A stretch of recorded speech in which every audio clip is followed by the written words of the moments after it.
What I could see of you out there. We thought we'd do some praises about Easter Sunday. I know this is when we choose to celebrate our Lord's rebirth, our rebirth. A lot of people say, well, it could have been in, November or December, but whatever. We like it the way it is. So if we can all stand, we'll sing some praises.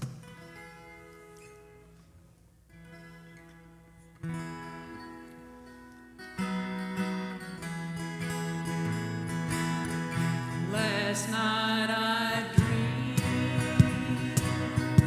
an angel came. He took my hand. He called my name. He made me look the other way. I saw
excited. I kind of, missed the spot, but that's okay.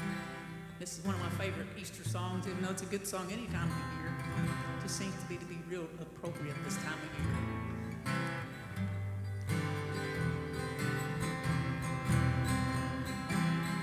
God sent His Son. They called Him Jesus. He came to us. Heal and forgive. He bled and died to buy my pardon. An empty grave is there to prove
Because he lives, I can face tomorrow. Because he lives, all fear is gone. Because I know he holds the future, and life is worth the living just because he lives. And then one day I'll cross that river, I'll fight life's final war with pain. And then as death gives way to victory, I'll see the lights of glory, and I'll know he reigns. Because he lives, I can face tomorrow. Because he lives, all fear is gone. Because I know he holds the future, and life is worth the living just because he lives. And life is worth the living just because he lives. Amen. Have a seat.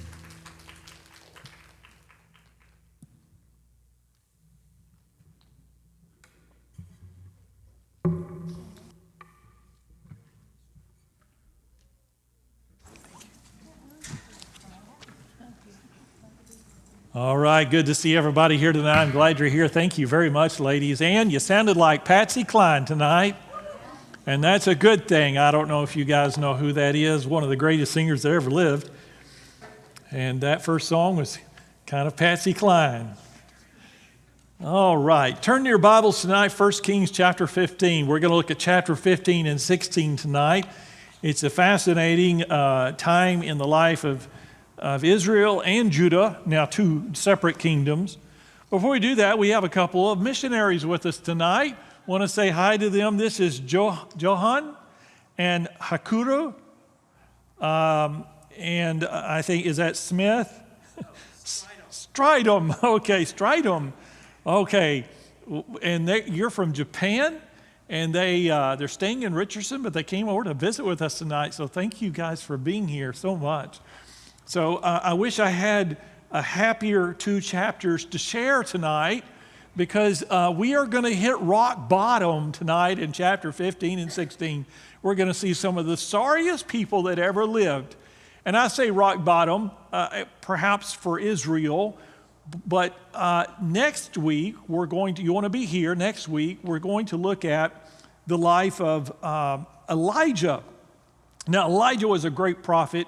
And next week, we're going to see him meet a widow who's God's going to do a miracle in that household. And then he's going to have this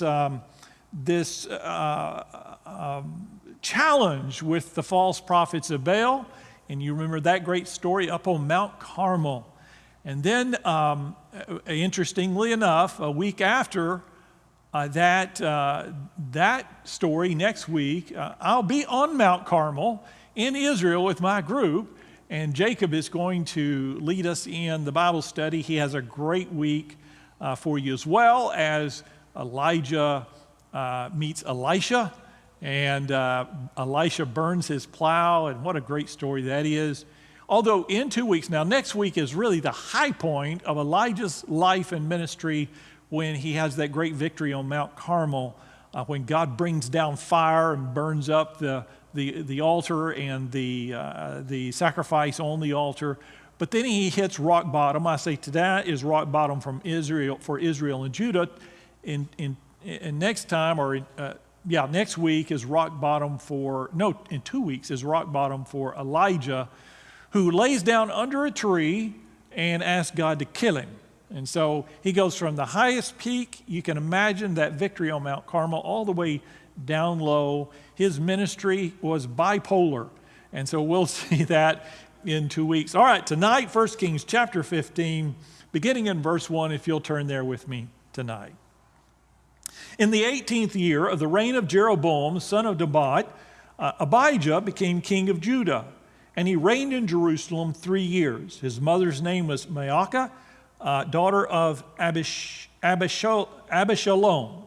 Now, 2 things that you need to know from this. Number one, I'm going to butcher a whole bunch of names tonight. My spell checker didn't recognize any of them, and so I'll do my best. And then the second thing you need to remember, if you've not been with us, is that Israel, or the nation, or the 12 tribes of Israel, have been split into 2 kingdoms.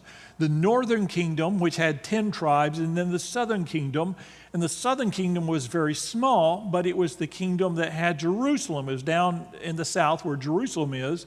So even though it was small, it was extraordinarily important. And some would say far more important than the 10 tribes up north, because Jerusalem was down there. We talked about the problems for the kings of the north, and we're going to see that tonight because there's no temple up there. So high-paced places were created and golden calves were worshipped up there, but there was still no substitute really for Jerusalem and for the temple, Solomon's temple. And so anytime you see Judah talking about the south, the southern kingdom, anytime you see Israel talking about the 12 tribes of the north. They had separate kings at this point. And tonight, interestingly, just for a brief period in Israel's history, I find it interesting, Israel itself, the northern 10 tribes, they couldn't get along with each other either, and that kingdom splits or has a temporary split tonight.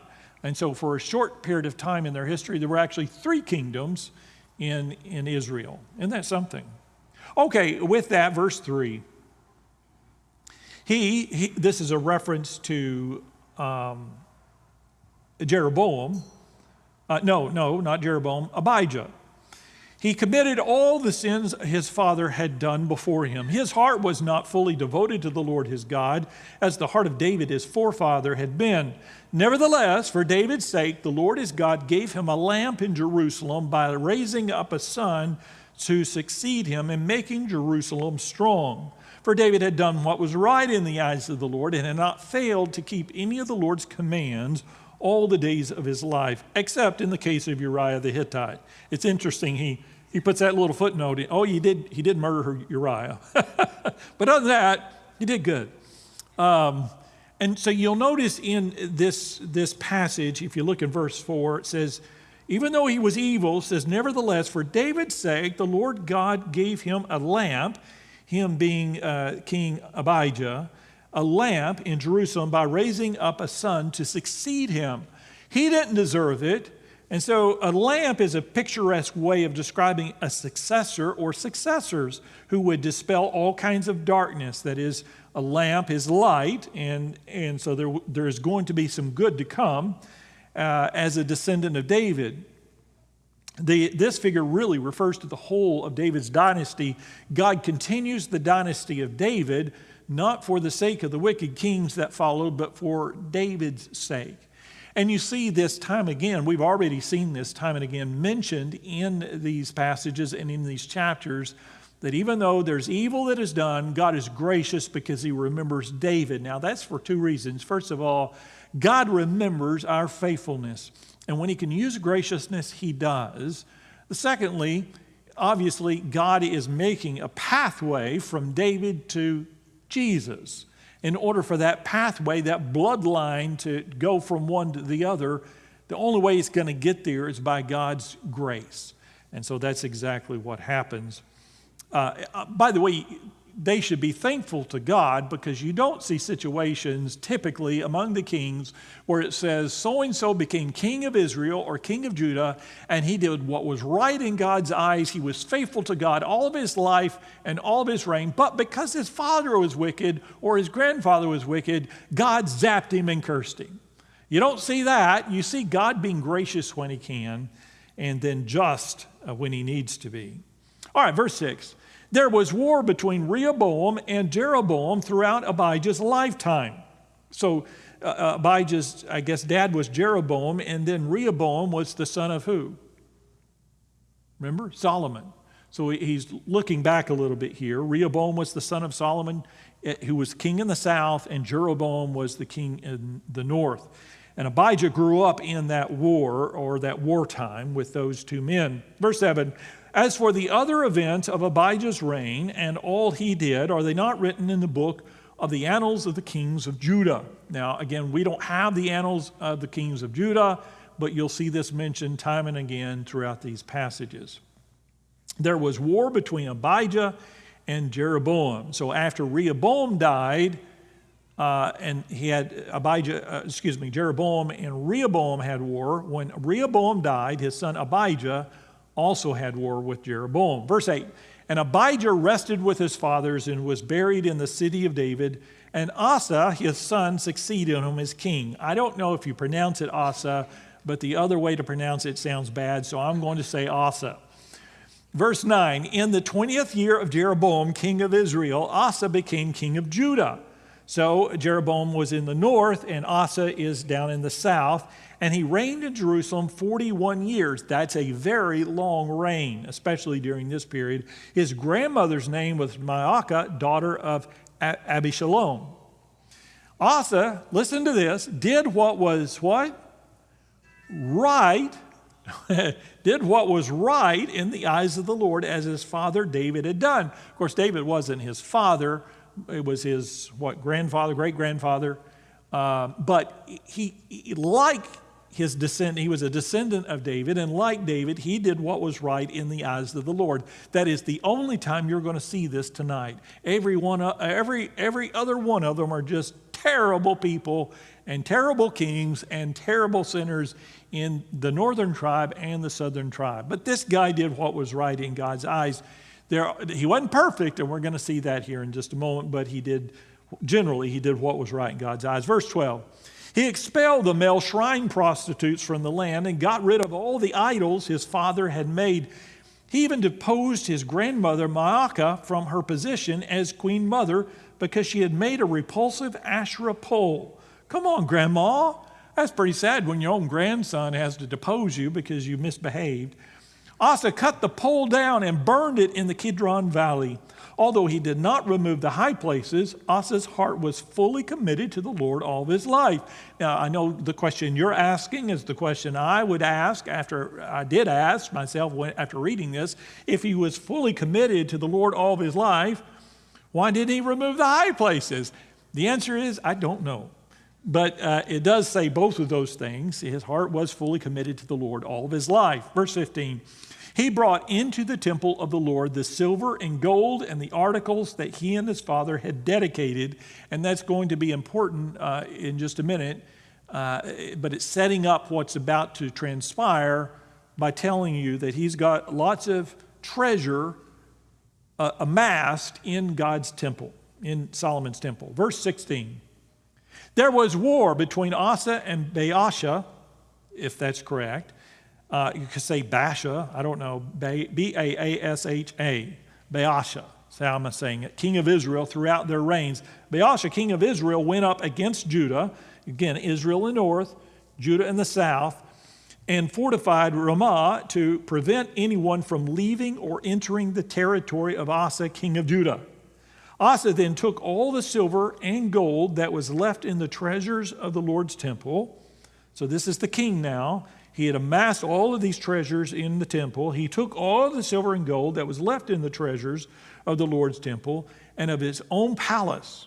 In other words, everything he had, he entrusted it to his officials and sent them to Ben-Hadad, son of Tibramon, the son of Hezion, the king of Aram, who was ruling in Damascus. Let there be a treaty between me and you, he said, as there was between my father and your father. See, I'm sending you a gift of silver and gold. Now break your treaty with Baasha, king of Israel, so he will withdraw from me. So here's what he does. He's the king in the south, in Judah, that little kingdom where Jerusalem is, and all the treasures that he had in there from the son and the grandson of David. And so I don't know how much treasure it was, but it was a lot of gold and silver. He had amassed it and kept it in the temple. He then got into a war with the northern 10 tribes of Israel. So the king of Israel and the king of Judah were at war with one another. And the Israelites, by the way, just couldn't get along with one another. You know, for David and for Solomon, they held the kingdom together. After that, there was just war after war after war after war between the northern and the southern kingdoms. You would think they would get together and fight others outside the kingdom, but they spent most of their time fighting one another. Now, I watch the news all the time, and I have lots of opinions about North Korea and about China and about Iran, you know, those sorts of things. But the truth is, I don't spend much time thinking about Iran or North Korea. Most of our conflicts are right around in our own family. So we are like the Israelites in that sense. We struggle with those relationships. Now, hopefully we don't do a lot of killing like they did, but we struggle in those relationships. And so now the northern kingdom, the big kingdom, the 10 tribes, the king of that kingdom had made a treaty with this guy named Ben-Hadad. And he said, will you help us? Will you be our ally? And we can defeat the southern kingdom and King Asa. And so he had this treaty. So King Asa took all the money he had, and what good is the money in the temple and the treasure in the temple if you're all dead? He didn't want Jerusalem to be overtaken. He did not want the temple destroyed or overtaken by the wicked king of the north. And so he decided, well, I'll do what I can. So he took all that treasure out, sent it up to Ben-Hadad, who was in a treaty with the other king, the enemy king. And he said, I tell you what, if you'll make a treaty with me, if you'll turn on that guy, make a treaty with me, I give, here's all this gold and silver. And it worked. Ben-Hadad said, hey, okay, I'll be on your side. And that's what he did. Okay, verse 20. Ben-Hadad agreed with King Asa and sent the commanders of his forces against the towns of Israel. He conquered Ijon, Dan, Abel, Beth, Makkah, and all Kinnereth, in addition to Naphtali. When Baasha heard this, he stopped building Ramah and withdrew to Tirzah. That's the northern king. Then King Asa from the south issued an order to all Judah. No one was exempt, and they carried away from Ramah the stones and timber Baasha had been using there with them. King Asa built up Geba and Benjamin and also Mizpah. So here's what happened when he made this deal with Ben-Hadad to help him defeat the northern kingdom. It worked. They defeated the northern kingdom, and the king of the northern kingdom, Baasha, was in the middle of fortifying some of his towns up there. And so he had all this timber and stone and all these materials to make a strong city. Asa then, because he had defeated the northern kingdom, plundered all of this building materials to fortify the city, and he took them and fortified some of his own cities down south with the material. In other words, it was a very successful plan. However, even though it was clever and successful, but it did also demonstrate a lack of trust in God. For getting help from Aram's king, that is Ben-Hadad, we're going to see eventually in 2 Chronicles chapter 16, which mentions King Asa, that he was rebuked by the prophet Hanani.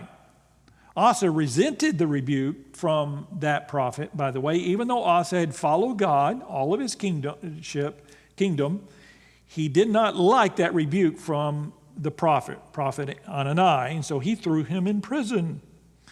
And so there's a problem right there. Maybe, possibly, he's just getting to where he thought a little too highly of himself, and he didn't want to rebuke. Verse 23. As for all the other events in Asa's reign, all his achievements, all he did and the cities he built, Are they not written in the book of the annals of the king of Judah? Again, would love to have that book. We don't have it. In his old age, however, his feet became diseased. Then Asa rested with his fathers and was buried with them in the city of his father David. And Jehoshaphat, his son, succeeded him as king. And I love that name, Jehoshaphat. It just flows right off the tongue, doesn't it? Jehoshaphat. I can pronounce that. So there's one interesting sentence in this that made me scratch my head, and it was, when he got elderly, his feet became diseased. There's no context to that, because everybody dies of some kind of disease. We all get diseases when we get elderly, or we'll never die. It's interesting that it threw that in there, that he had diseased feet in his old age. Aren't you glad that whatever illnesses that you have as you get older aren't put in something like the Bible, so that thousands of years later, people are reading about your diseased feet? Well, there is a reason for that diseased feet comment, even though it's not mentioned here. It is mentioned in 2 Chronicles chapter 16. So at the end of his life, Asa again failed to seek God. When his feet became diseased, he did not ask for the Lord's help, but relied only on physicians. And again, we'll find this out in 2 Chronicles 16. Though Asa's faith was not what it might have been, all in all, his relationship with God was characterized by fidelity and blessing during his long reign. Perhaps because of Asa's poor health, his son Jehoshaphat reigned as co-regent with him during the last years of his life, from 873 to 870 BC, during those 3 years. When Asa died, Ahab was reigning in Israel. So Asa was down in the south, and now his son Jehoshaphat is the king in the south, and in the north is King Ahab, and we'll get to him. Does that make sense? So that's why it mentions that he was diseased in his feet, because he tried to get all of his doctors to cure his disease, but he never asked God for healing, which is an important point. God may heal you of your physical problems, or he may not. Ultimately, if God healed us every time, none of us would ever die. And so it is inevitable, life happens, that we receive illnesses or diseases in our life, and it's okay. We don't find it to be okay for ourselves or our loved ones, but as believers in Christ, at some point in our life, we need to get from here to there. We need to get from here to heaven. Now, I would prefer to go out exactly like Elijah did, in a blaze of glory. Remember a chariot of fire? Sounds good. He never died. He just got on the chariot and off into the heavens he went. But that hadn't happened since that day, so it's probably not going to happen to me. In order for me to get to heaven at some point, because I'm here, I want to be there, death has to happen. In order for death to happen, either you're going to have to hit me with your car, or I'm going to get a disease of some kind. I'm not sure which one's better, but the car might be quicker. I don't know. But he'd received this disease, and so it is a reminder, even though you and I may get diseases that end our life, there is nothing wrong. In fact, I would say we ought to go to God and ask God for healing. The New Testament tells us, ask in faith. God is gracious, and he wants to hear us ask. Even though he did not heal the Apostle Paul, Paul still asked on 3 separate occasions, 3 seasons of prayer, where he asked God. Had he never asked God, I think God might have been a little disappointed. I wonder how many times we get sick in life and we forget to pray, God, would you help me through this illness? There's nothing wrong with that. It's a step of faith, because I believe that God genuinely is the great physician, and we should appeal to him. And then we leave it in God's hands as whether or not he wants to heal us. I also think there's nothing wrong with consulting doctors in addition to asking God. I do have a problem with consulting doctors instead of asking God. I think there's no dichotomy. We can do both. Ask God for healing and consult doctors as well. All right, verse 25. Nadab and that's how I pronounce it, Nadab, son of Jeroboam, became king of Israel in the second year of Asa, king of Judah. And he reigned over Israel 2 years. Now that's a pretty short reign. Well, we're going to see one shorter here in a moment. But he reigned over Israel for 2 years. He did evil in the eyes of the Lord, walking in the ways of his father and his sin, which he had caused Israel to commit. Baasha, son of Ahijah, of the house of Issachar, plotted against him, and he struck him down at Gibbethon, a Philistine town, while Nadab and all of Israel were besieging it. Baasha killed Nadab in the 3rd year of Asa, king of Judah, and succeeded him as king. So Baasha killed the king. And I guess there was a rule, if you killed the king, you became the king. Because we're going to see it happen twice tonight, and that's the case with Baasha. He killed King Nadab, and he became king of Judah. He became king of Israel. Yes, verse 29. As soon as he began to reign, he killed Jeroboam's whole family. Now, let me stop right there. He was not related to Jeroboam's family because he just killed Jeroboam's successor, and so he wants to get rid of the competition. Again, that's how you did it back then. It's not pretty, but that's how you did it. So if you're the king and somebody kills you and takes your kingdom, you can pretty much guess in your last breath what's going to happen. They're going to go kill every one of your family and friends. So it's really important that you not get killed as king. Your life depends on it, but the life of your family depends upon it as well. And so as soon as he began to reign, he killed Jeroboam's whole family, got rid of the competition, but there's a reason for that. He did not leave Jeroboam anyone that breathed, but destroyed them all, according to the word of the Lord given through his servant Ahijah the Shilonite. Because of the sins Jeroboam had committed and had caused Israel to commit, and because he provoked the Lord, the God of Israel, to anger. Remember, Jeroboam was the one who set up the 2 golden calves in Dan and the other place. Was it Shechem? Where it was Dan and the other place. He set those high places up to replace the temple in Jerusalem because he didn't want his people going down to the temple in Jerusalem because they would start liking Rehoboam and turn on him, he thought. And so he set up these two false places to worship and ended up instituting national idolatry. And God is now judging his family line because of that, which God had told him he was going to do. Verse 31. As for the other events of Nadab's reign and all he did, are they not written in the book of the annals of the kings of Israel? There was war between Asa and Baasha, king of Israel, throughout their reigns. That is, they fought continually. Verse 33, in the 3rd year of Asa, king of Judah, Baasha, son of Ahijah, became king of all Israel in Tirzah, and he reigned 24 years. Again, that's a fairly lengthy reign for that time. He did evil in the eyes of the Lord, walking in the ways of Jeroboam and in his sin, which he had caused Israel to commit.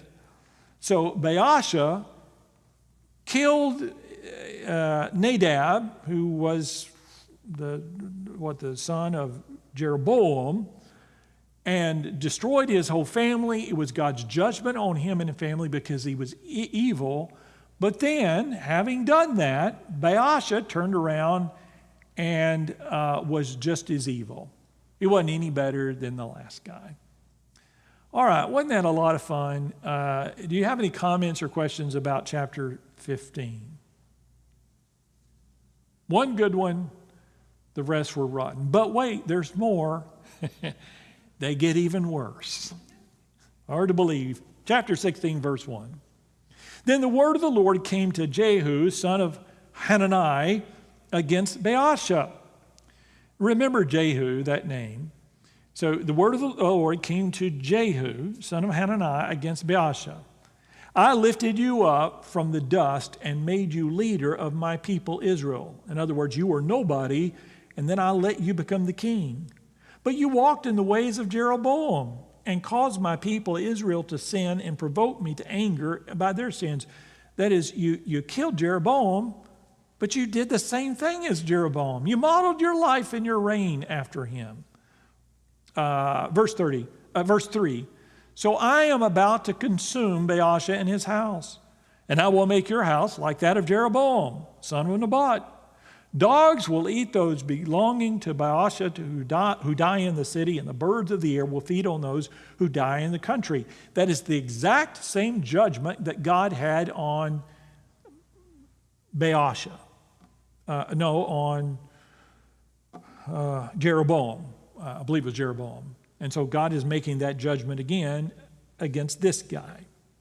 By the way, Jehu the prophet that is mentioned here needs to be distinguished from Jehu the king of Israel, which we're going to get to, but they were two different people. This Jehu was a prophet, the next Jehu is going to be the king of Israel.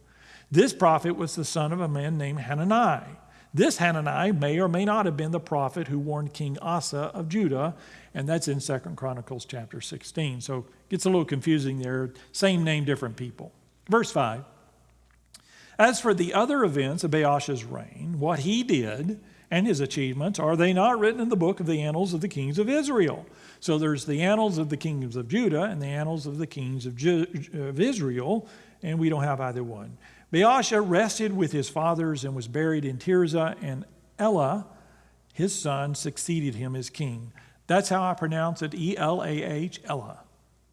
Moreover, the word of the Lord came through the prophet Jehu, son of Hanani, to Baasha and his house because of all the evil he had done in the days of the Lord, provoking him to anger by the things he did and becoming like the house of Jeroboam, and also because he destroyed it.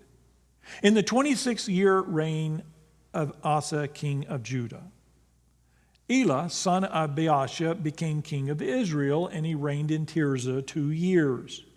Zimri, one of his officials who had commanded half of his chariots, plotted against him. Elah was in Tirzah at the time, getting drunk in the home of Arza, the man in charge of the palace in Tirzah. Zimri came in, struck him down, and killed him in the 27th year of Asa, king of Judah. Then he succeeded him as king. So this guy, Elah, became king. Remember, his dad became king by killing the previous king. And now son becomes king, and he goes to a friend's house and gets drunk. Another guy comes in while he's drunk. A guy named Zimri came in, struck him down, and killed him, just like his father had done. Does that make sense?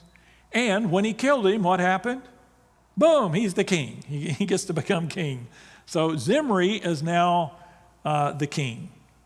Verse 11, as soon as he began to reign and was seated on the throne, he killed off Baasha's whole family. He did not, listen to what he says, he did not spare a single male, whether relative or friend. Even his friends were executed. Now, they're not even a bloodline. You got killed just for knowing the king. And so exactly what had happened has now happened again. Verse 12, so Zimri destroyed the whole family of Baasha in accordance with the word of the Lord spoken against Baasha through the prophet Jehu, because all the sins Baasha and his son Elah had committed and had caused Israel to commit, so that they provoked the Lord, the God of Israel, to anger by their worthless idols. Now, look at me just a minute. You would think at this point it would say, from now on, all the kings learned their lesson. They didn't want to die a terrible death. They didn't want their wives and their children and their families and their friends to all be executed as a judgment from God. And so they walked the straight and narrow. But no. Verse 14, as for the other events of Elah's reign and all he did, are they not written in the annals of the book of Kings of Israel? In the 27th year of Asa, king of Judah, Zimri reigned in Tirzah for how long? 7 days. 7 days. Now, would you like to guess what happens to him? Now, you may have had a job for only 7 days, but your boss didn't kill you when it was over, and that's what happens here, of course. When you become king and you only last 7 days, there's only one reason. And so the army was encamped near Gibbethon, a Philistine town. When the Israelites in the camp heard that Zimri had plotted against the king and murdered him, they proclaimed Omri, the commander of the army, king over Israel, that very day there in the camp. Then Omri and all the Israelites with him withdrew from Gibbethon and laid siege to Tirzah. So here's what happens. He is now crowned king, except that the commander of the army and the army who follows him did not approve. And back in those days, and frankly, probably in the 21st century, if your military rejects you as king, emperor, or president, you're probably not going to reign very long. You need your military. And so the military didn't want to follow him. They wanted to follow their commander, a guy named Omri. Verse 18, when Zimri saw that the city was taken, he went into the citadel of the royal palace and set the palace on fire around him. So he died. I like that. Now, so he realized, the gig is up after 7 days. He doesn't even fight. He runs into the palace and thinks, I'm not coming out. I'm not getting out of this alive. And so he just burned down the palace with himself in it. Frankly, I would have snuck out the back door, but he did that. So he lasted 7 days. So he died. Verse 19, because of the sins he had committed, doing evil in the eyes of the Lord, and walking in the ways of Jeroboam in the sin that he committed and had caused Israel to commit. So he couldn't even be a good king for 7 days. Couldn't even last a week. You think anybody could be faithful for a week? Verse 20, as for the other events of Zimri's reign and the rebellion he carried out, are they not written in the book of the annals of the kings of Israel? And that was, by the way, in 885 BC. His reign, Zimri's 7-day reign, proved to be the shortest of any Israelite king. Well, if you want to be famous for something, that's not a good thing to be famous for. Okay, all right. Verse 21. Any comments or questions so far? It's just a lot of death and wickedness. Again, it will get better. I'm not going to say it's going to get better tonight, but it will get better. Verse 21. Then the people of Israel were split into 2 factions. And again, Israel is the kingdom in the north, and it's split from the kingdom in the south. And now the kingdom of the north, these 10 tribes are split into 2 factions themselves, which makes 3 kingdoms. Half supported Tibni, son of Ginath, for king, and the other half supported Omri. But Omri's followers proved stronger than those of Tibni, son of Ginath. So Tibni died, and Omri became king. On the 31st year of Asa, king of Judah, Omri became king of Israel, and he reigned 12 years, 6 of them in Tirzah. He bought the hill of Samaria from Shemer for 2 talents of silver, and built a city on the hill, calling it Samaria, after Shemer, the name of the former owner of the hill. So if you ever wondered where the name Samaria comes from, it came from this guy that I'm pronouncing his name is Shemer. And so that's where Samaria comes from. And in Samaria, the people that lived there were later called Samaritans.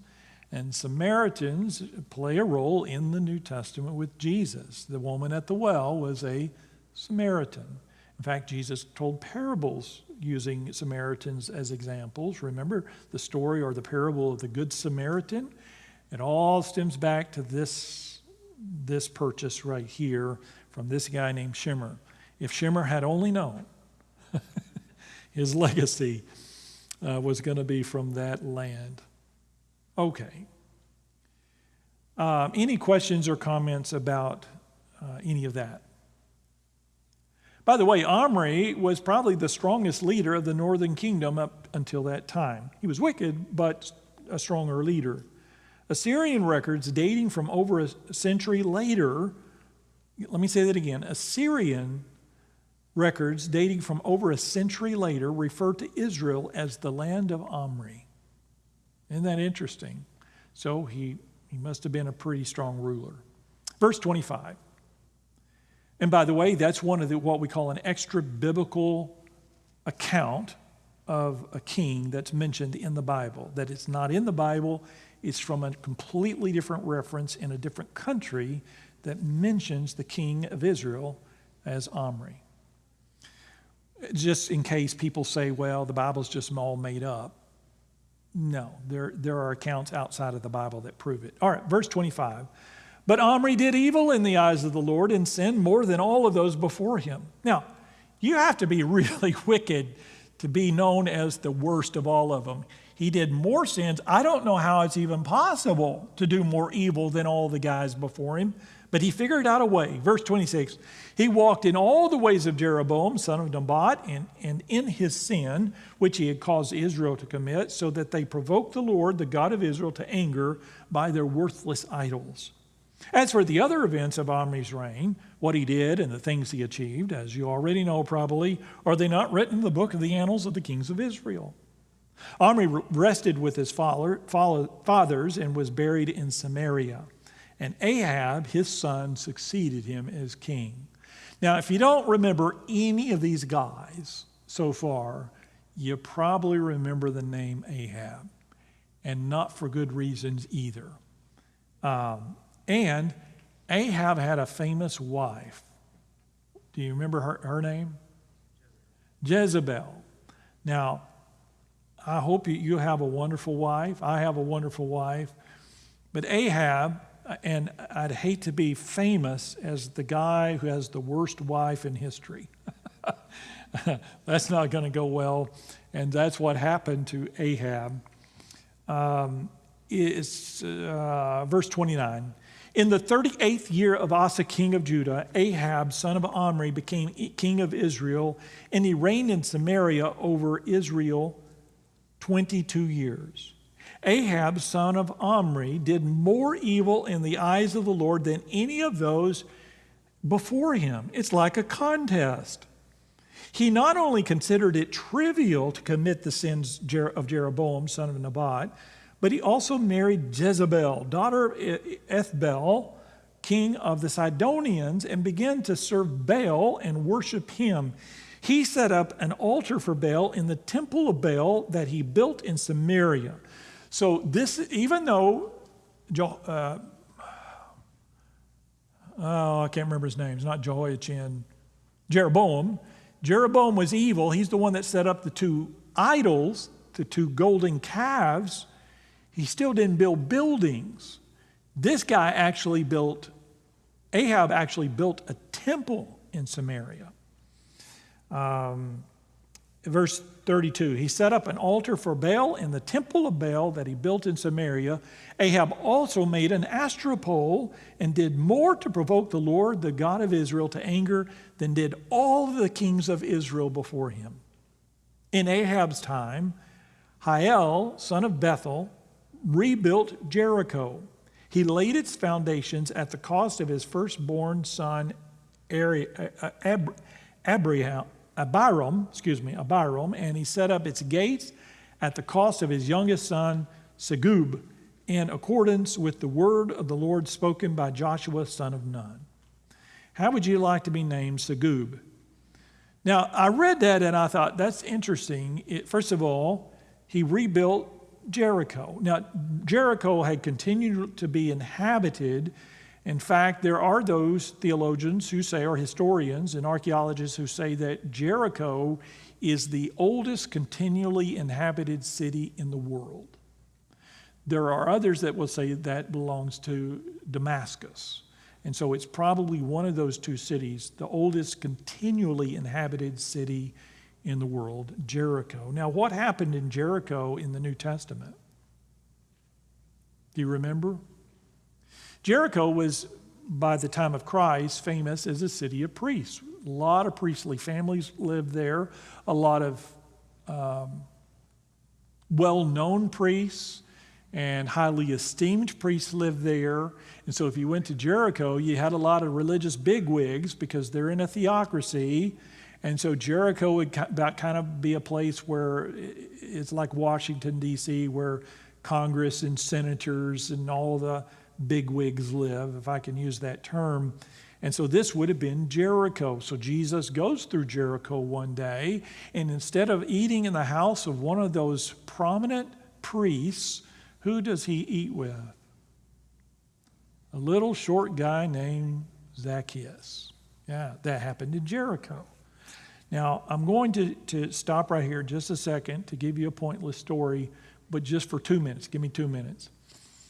I was in Israel in 1987, and it was the big day. We were in Jerusalem, and we were going to take a bus that day to Masada, to the Dead Sea, and then they were going to go up to Jericho for lunch and eat lunch in Jericho.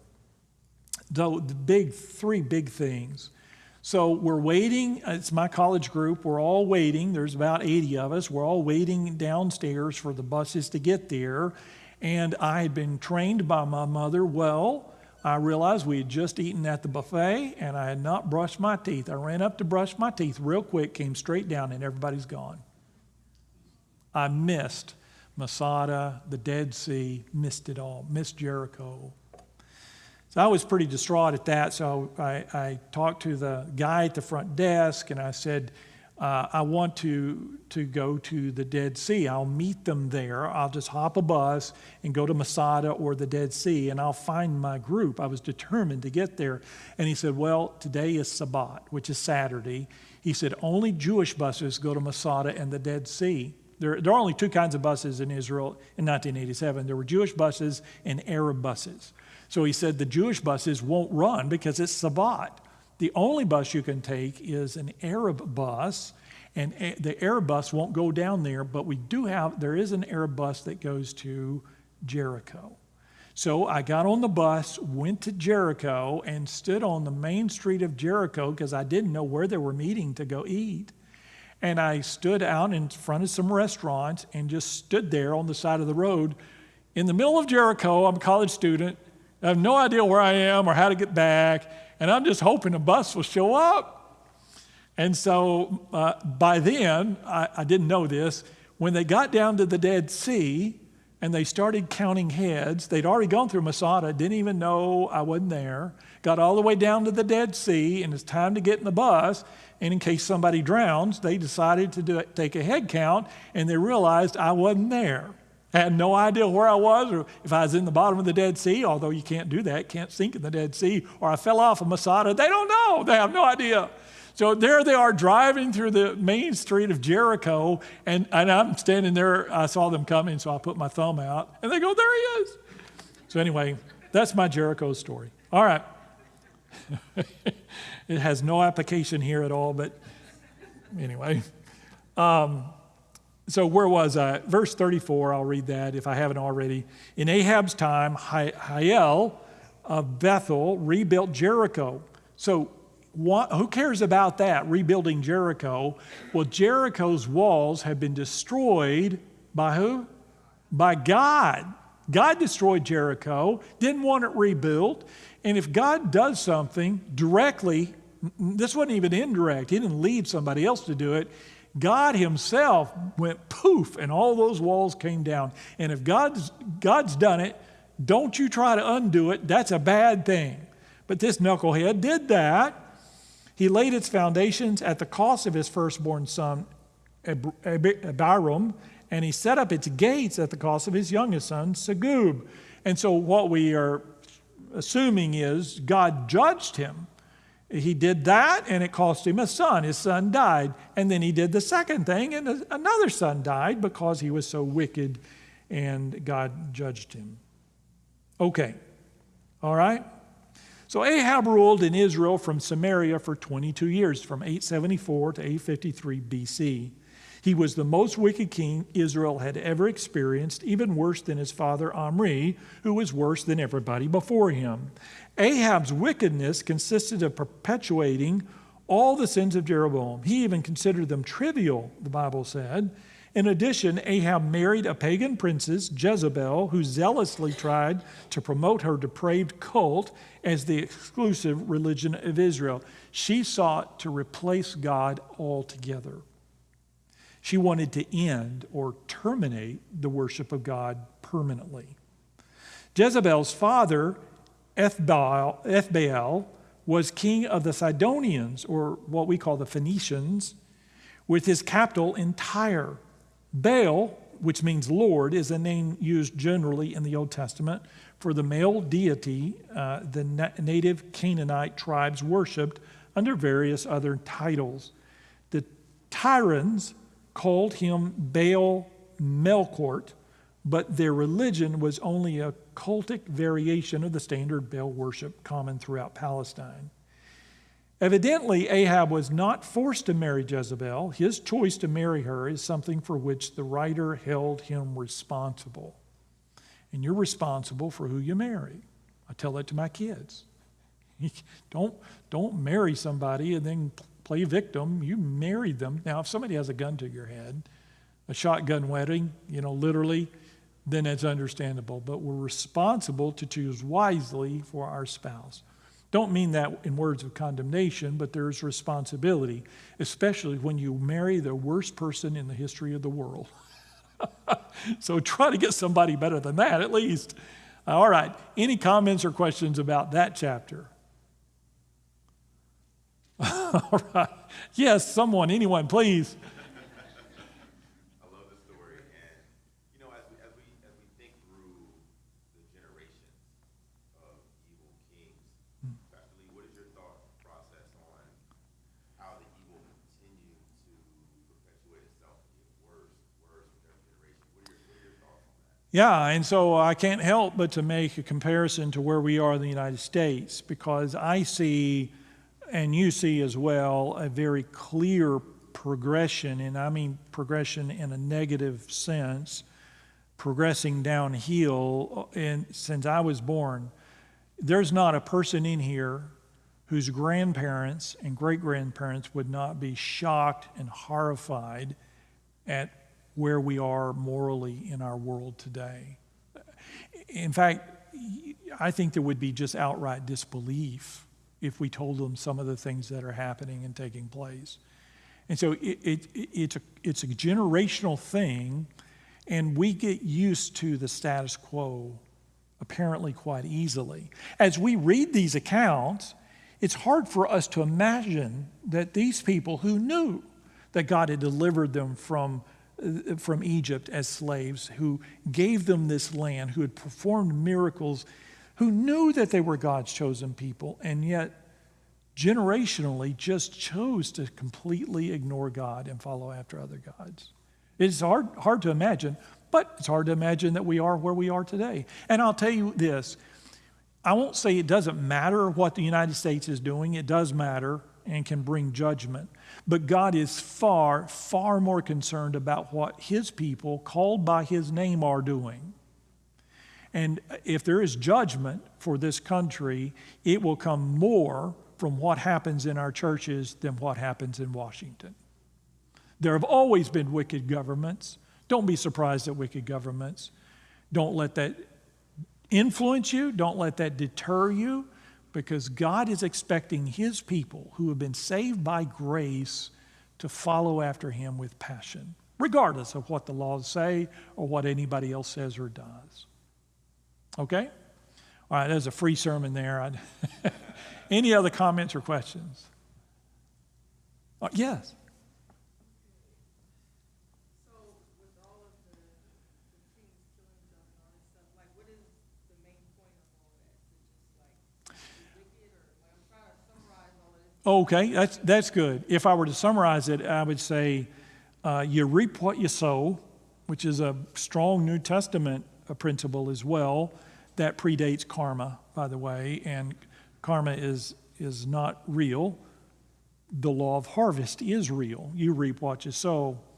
It also shows that God, there is a path of compassion throughout all of it for his name's sake. God has a plan, and no matter how wicked and evil people become, no matter how much they renounce him, ignore him, or deny him, God's plan is going to come to pass. But also, on that vein, this is the challenge of reading a chapter or two per week, because we're going to get to see in weeks to come the culmination of this, or what God brings out of this through his prophets, particularly Elijah and Elisha. which are some of the most spectacular, wonderful events in all of history. So you have to come back for that. Yes? I think is Jezebel, because you always hear that term, Jezebel. Yeah. Like a negative connotation. Not kind of like. I mean, if somebody says Jezebel to you, it's not a compliment, I promise. But go ahead. If I recall, just listening to all this just really reminds me how it all just goes right back to Adam and Eve, and how Eve was the one who, was tempted first, and she fell, and then Adam followed, and like it just keeps going and going and going and going. Well, it's true. She was not a good influence on her husband, clearly. On the other hand, he was rotten and no good from the beginning too. So it's not like he was a good guy and then she messed him up. He was rotten, she was rotten. They were the ultimate rotten couple. So with that, we're running out of time. So let's look at our prayer list. Thank you for that and for that study tonight and those comments. Look.